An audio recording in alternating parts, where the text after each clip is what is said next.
Amis, frères et sœurs, nous sommes en période de la Semaine sainte. Je vous propose jusqu'à vendredi, chaque jour, d'écouter la Passion de Jésus-Christ. C'est un montage que j'ai fait proprement, bien enregistré, et nous avons le devoir de l'écouter chaque jour. En ce temps-là, après le repas, Jésus sortit avec ses disciples et traversa le torrent du Cédron. Il y avait là un jardin dans lequel il entra avec ses disciples.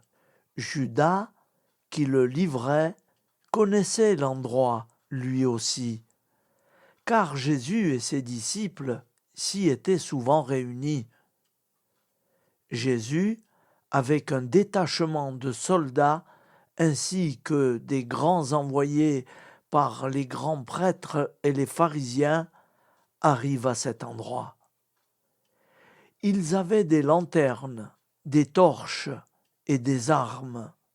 Alors Jésus, sachant tout ce qui lui arrivait, s'avança et leur dit : « Qui cherchez-vous ? » Ils lui répondirent : « Jésus, le Nazaréen. » Il leur dit : « C'est moi, je le suis. » Judas, qui le livrait, se tenait avec eux.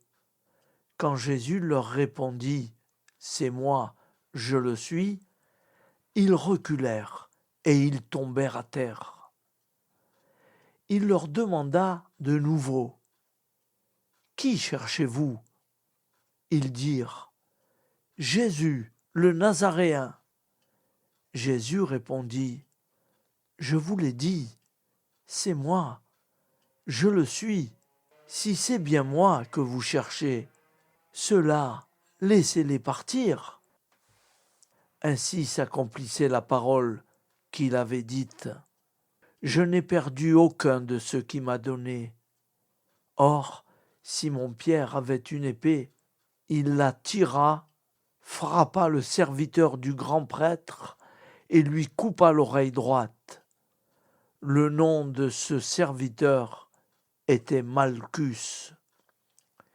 Jésus dit à Pierre : « Remets ton épée au fourreau. La coupe que m'a donnée le Père, vais-je refuser de la boire ? » Le commandant et les gardes juifs se saisirent de Jésus et le ligotèrent. Ils l'emmenèrent d'abord chez Anne, beau-père de Caïphe, qui était grand prêtre cette année-là. Caïphe était celui qui avait donné aux Juifs ce conseil : il vaut mieux qu'un seul homme meure pour le peuple. Or, Simon-Pierre, ainsi qu'un autre disciple, suivait Jésus. Comme ce disciple était connu du grand prêtre, il entra avec Jésus dans le palais du grand prêtre. Pierre se tenait près de la porte, dehors. Alors l'autre disciple, celui qui était connu du grand prêtre, sortit, dit un mot à la servante qui gardait la porte, et fit entrer Pierre. Cette jeune servante dit alors à Pierre : « N'es-tu pas, toi aussi, l'un des disciples de cet homme ? » Il répondit : « Non, je ne le suis pas. » Les serviteurs et les gardes se tenaient là. Comme il faisait froid, ils avaient fait un feu de braise pour se réchauffer. Pierre était avec eux, en train de se chauffer. Le grand prêtre interrogea Jésus sur ses disciples et sur son enseignement. Jésus répondit : « Moi, j'ai parlé au monde ouvertement. J'ai toujours enseigné à la synagogue et dans le temple, là où tous les Juifs se réunissent, et je n'ai jamais parlé en cachette. Pourquoi m'interroges-tu ? Ce que je leur ai dit, demande-le à ceux qui m'ont entendu. Eux savent ce que j'ai dit. » À ces mots, un des gardes qui était à côté de Jésus lui donna une gifle en disant : « C'est ainsi que tu réponds au grand prêtre ?» Jésus lui répliqua : « Si j'ai mal parlé, montre-moi ce que j'ai dit de mal. Mais si j'ai bien parlé, pourquoi me frappes-tu ? » Anne l'envoya toujours ligoter au grand prêtre Caïphe. Simon-Pierre était donc en train de se chauffer. On lui dit : « N'es-tu pas toi aussi l'un de ses disciples ? » Pierre le nia et dit : « Non, je ne le suis pas. » Un des serviteurs du grand prêtre, parent de celui à qui Pierre avait coupé l'oreille, insista : « Est-ce que moi, je ne t'ai pas vu dans le jardin avec lui ? » Encore une fois, Pierre le nia. Et aussitôt, un coq chanta.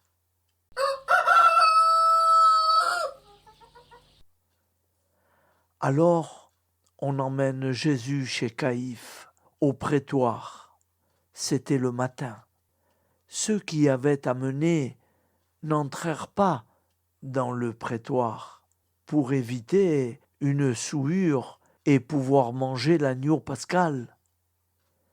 Pilate sortit donc à leur rencontre et demanda : « Quelle accusation portez-vous contre cet homme ? » Ils lui répondirent : « S'il n'était pas un malfaiteur, nous ne t'aurions pas livré cet homme. » Pilate leur dit : « Prenez-le vous-même et jugez-le suivant votre loi. » Les Juifs lui dirent : « Nous n'avons pas le droit de mettre quelqu'un à mort. » Ainsi s'accomplissait la parole que Jésus avait dite pour signifier de quel genre de mort il allait mourir. Alors Pilate rentra dans le prétoire.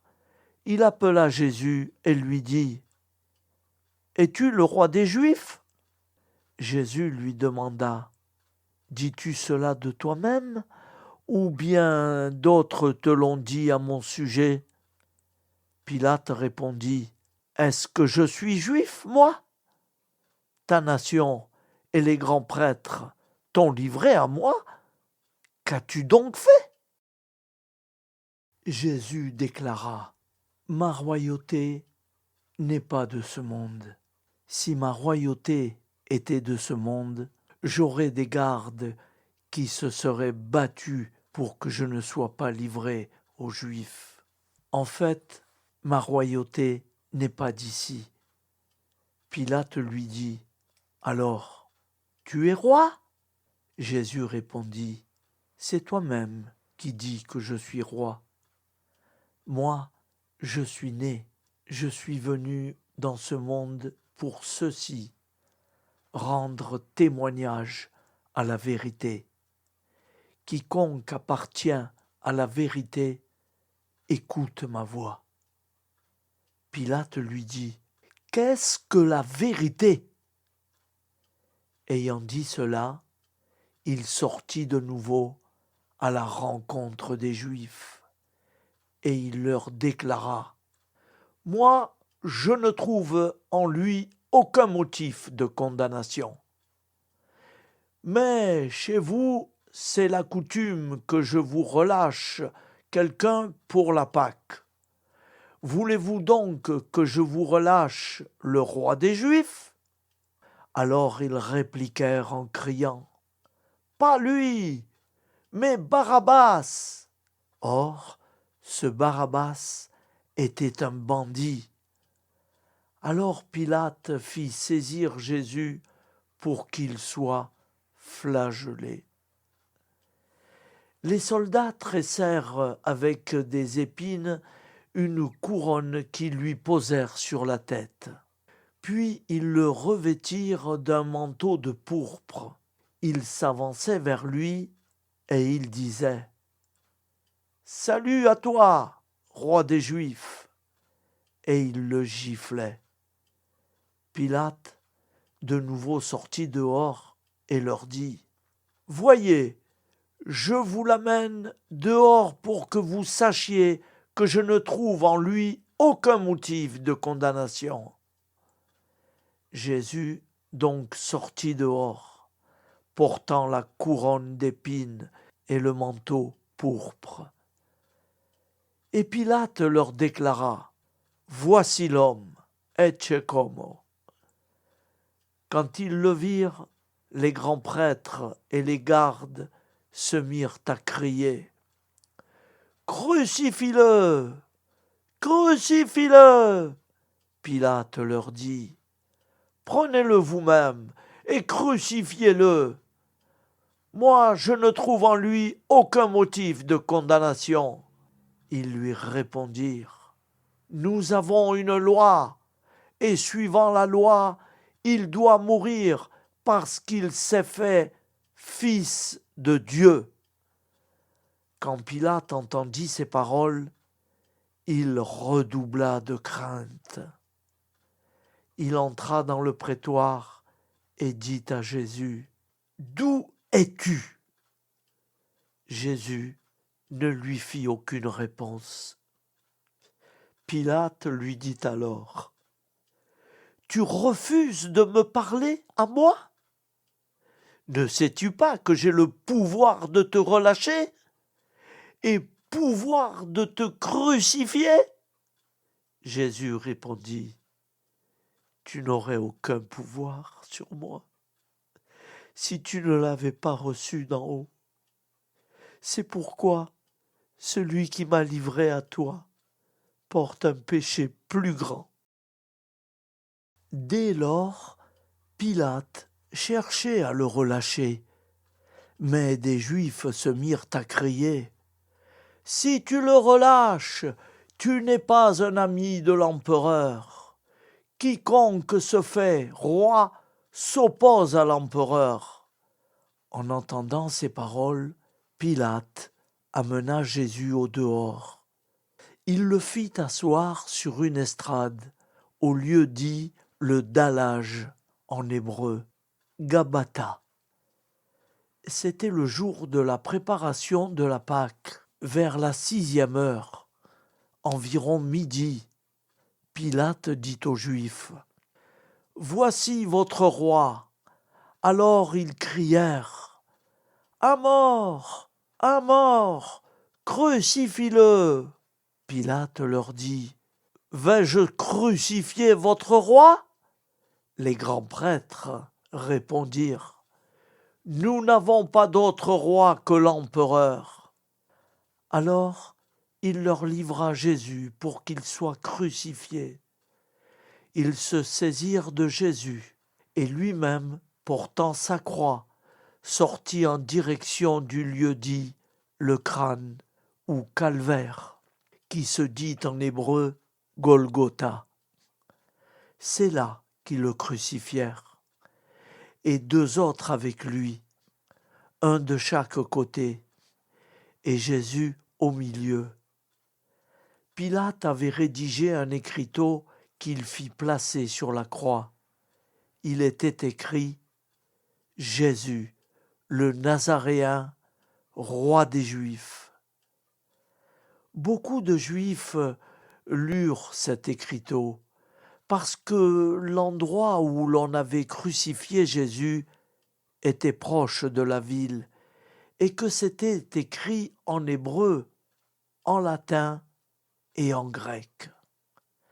Alors les grands prêtres des Juifs dirent à Pilate : « N'écris pas, roi des Juifs, mais cet homme a dit : Je suis le roi des Juifs. » Pilate répondit : « Ce que j'ai écrit, je l'ai écrit. » Quand les soldats eurent crucifié Jésus, ils prirent ses habits, ils en firent 4 parts, une pour chaque soldat.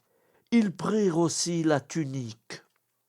C'était une tunique sans couture, tissée tout d'une pièce, de haut en bas.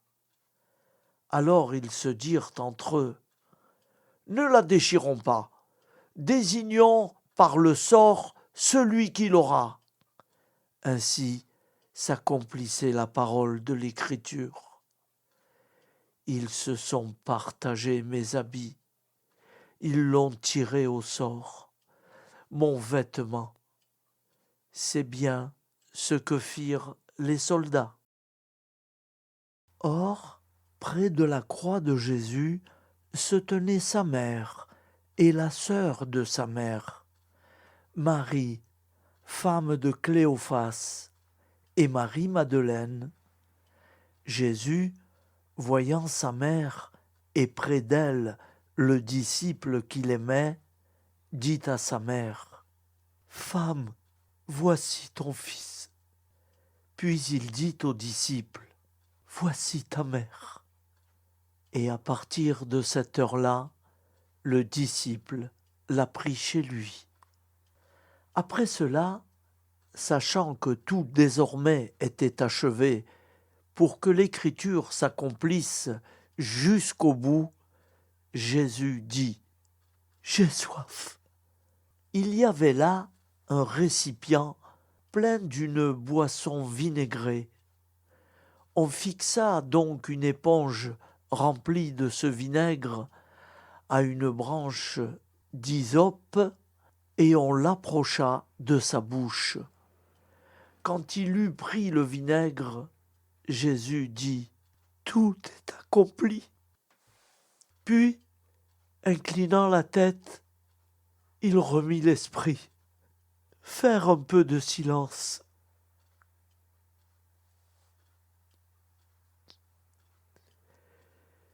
Comme c'était le jour de la préparation, c'est-à-dire le vendredi, il ne fallait pas laisser les corps en croix durant le sabbat, d'autant plus que ce sabbat était le grand jour de la Pâque.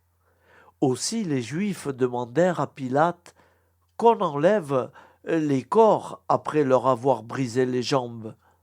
Les soldats allèrent donc briser les jambes du premier, puis de l'autre homme crucifié avec Jésus.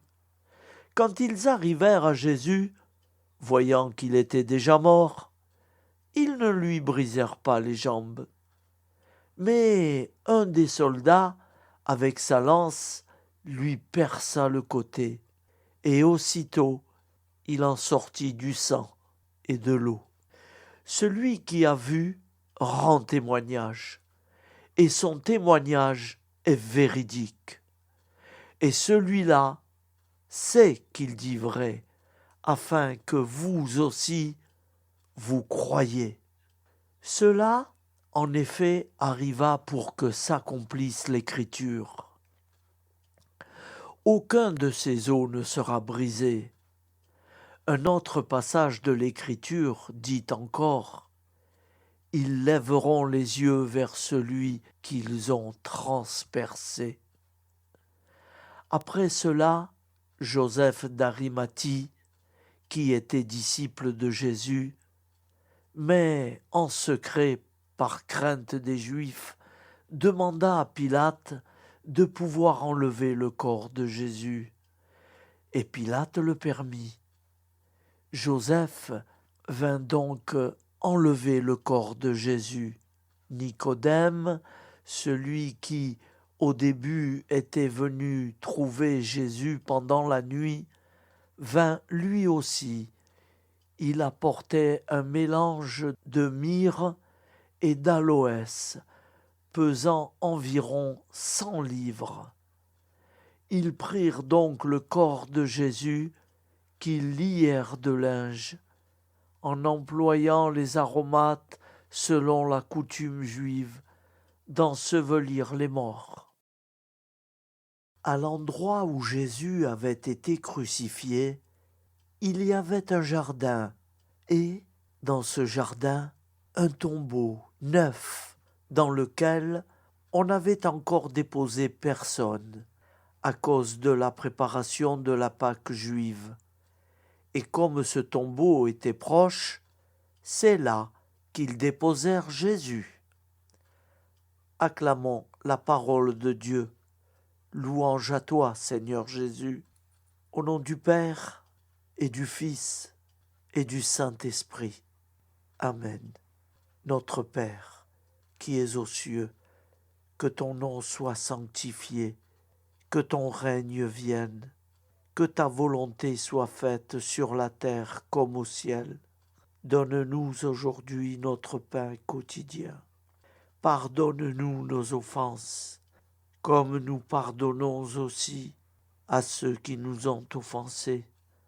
Et ne nous laisse pas entrer en tentation, mais délivre-nous du mal. Car c'est à toi qu'appartient le règne, la puissance et la gloire pour les siècles des siècles. Amen. Ô mon Jésus, pardonne-nous nos péchés, préserve-nous du feu de l'enfer, et conduis au ciel toutes les âmes, spécialement celles qui ont le plus besoin de ta très sainte miséricorde. Au nom du Père et du Fils et du Saint-Esprit. Ainsi soit-il.